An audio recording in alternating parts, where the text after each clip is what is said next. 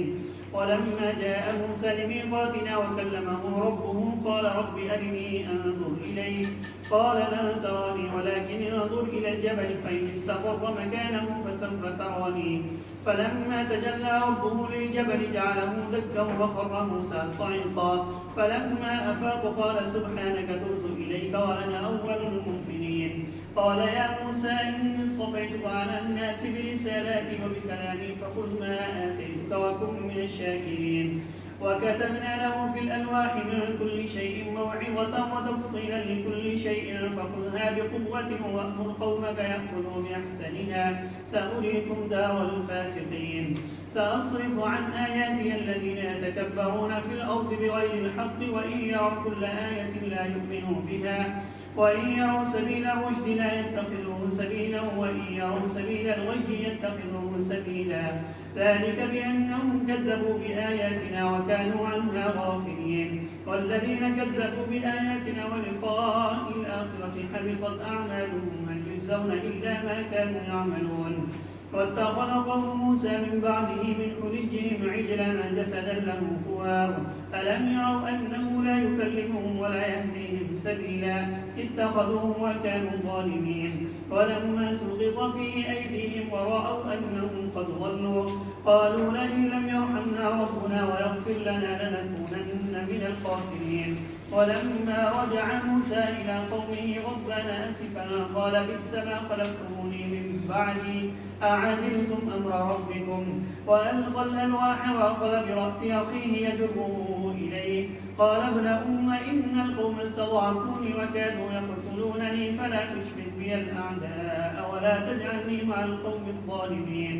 قال رب اغفر لي ولأخي وأدخلنا في رحمتك وأنت أرحم الراحمين.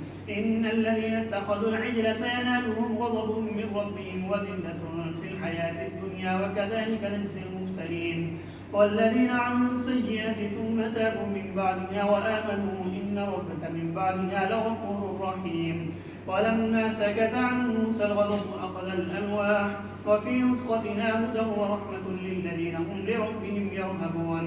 واختار موسى قومه 70 رجلا لميقاتنا فلما أخذتهم الرجفة قال رب لو شئت أهلكتهم من قبل وإياي أتهلكنا بما فعل السفهاء منا إن هي إلا فتنتك تضل بها من تشاء وتهدي من تشاء أنت ولينا فاغفر لنا وارحمنا وأنت خير الغافرين. واكتب لنا في هذه الدنيا حسنة وفي الآخرة إنا هدنا إليك قال عذابي أصيب به من أشاء ورحمتي وسعت كل شيء فسأكتبها للذين يتقون ويؤتون الزكاة والذين هم بآياتنا يؤمنون. الذين يتبعون الرسول النبي الأمي الذي يجدونه مكتوبا عندهم في التوراة والإنجيل يأمرهم بالمعروف وينهاهم عن المنكر ويحل لهم الطيبات ويحرم عليهم الخبائث ويضع عنهم إصرهم والأغلال التي كانت عليهم. فالذين آمنوا به وعزروه ونصروه واتبعوا النور الذي أنزل معه أولئك هم المفلحون. قل يا أيها الناس إني رسول الله إليكم جميعا الذي له ملك السماوات والأرض لا إله إلا هو يحيي ويميت فآمنوا بالله ورسوله النبي الأمي الذي يؤمن بالله وكلماته واتبعوه لعلكم تهتدون.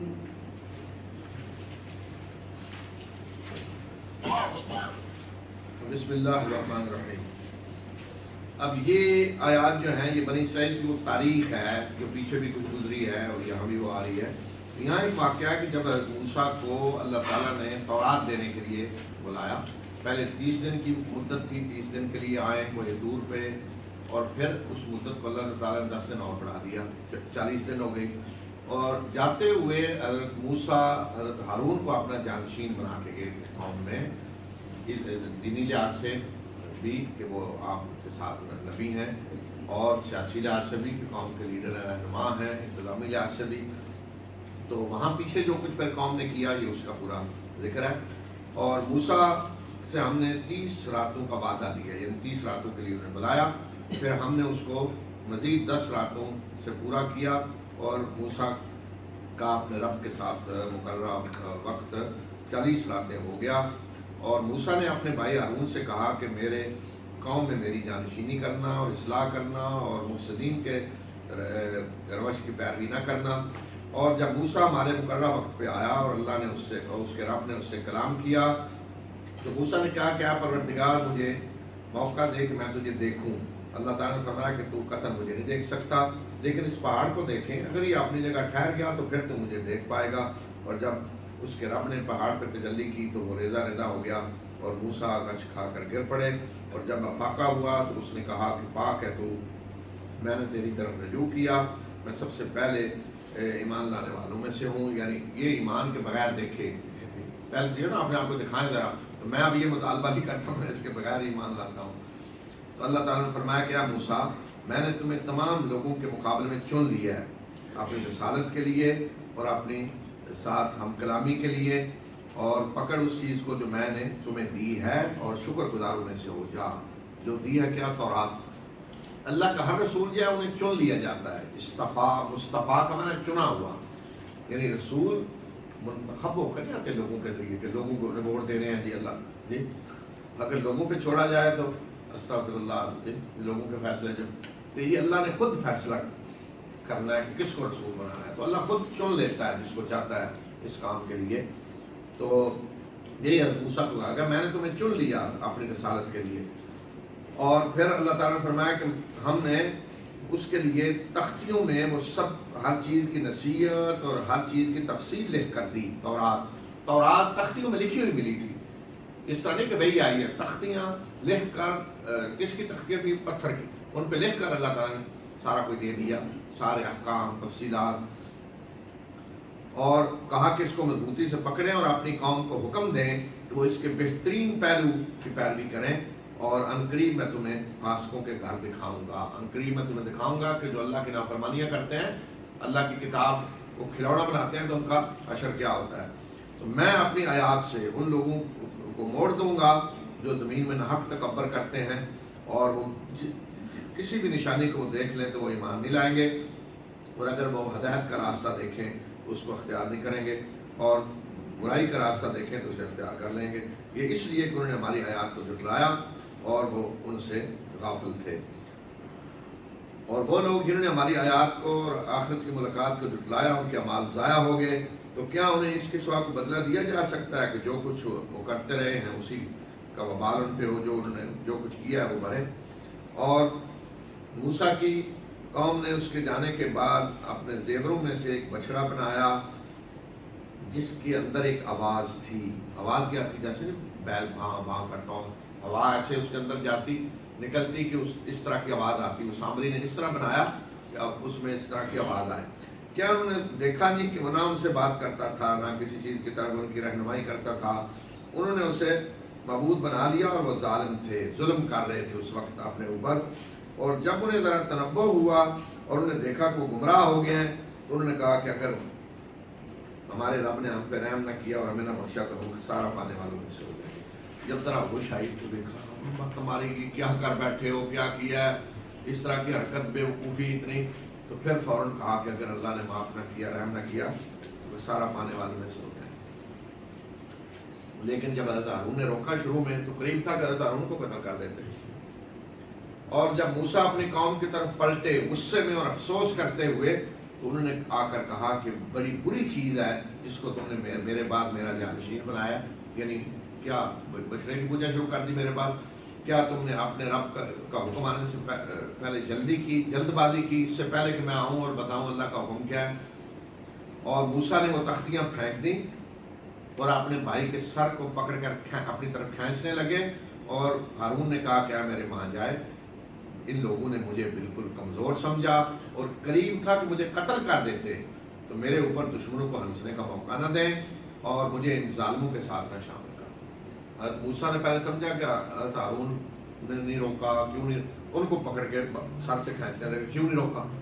تو انہوں نے پھر اپنی معذرت پیش کی کہ مجھے تو قریب تھا یہ قتل کر دیتے، مجھے تو اہمیت نہیں، کمزور سمجھا، میری بات نہیں سنی. تو اب آپ مجھے اگر کچھ سزا دیں گے تو ان کو ہنسنے کا موقع دیں گے، دشمنوں کو، ان ظالموں کے ساتھ مجھے نہ شامل کریں، میرا ان سے کوئی تعلق نہیں.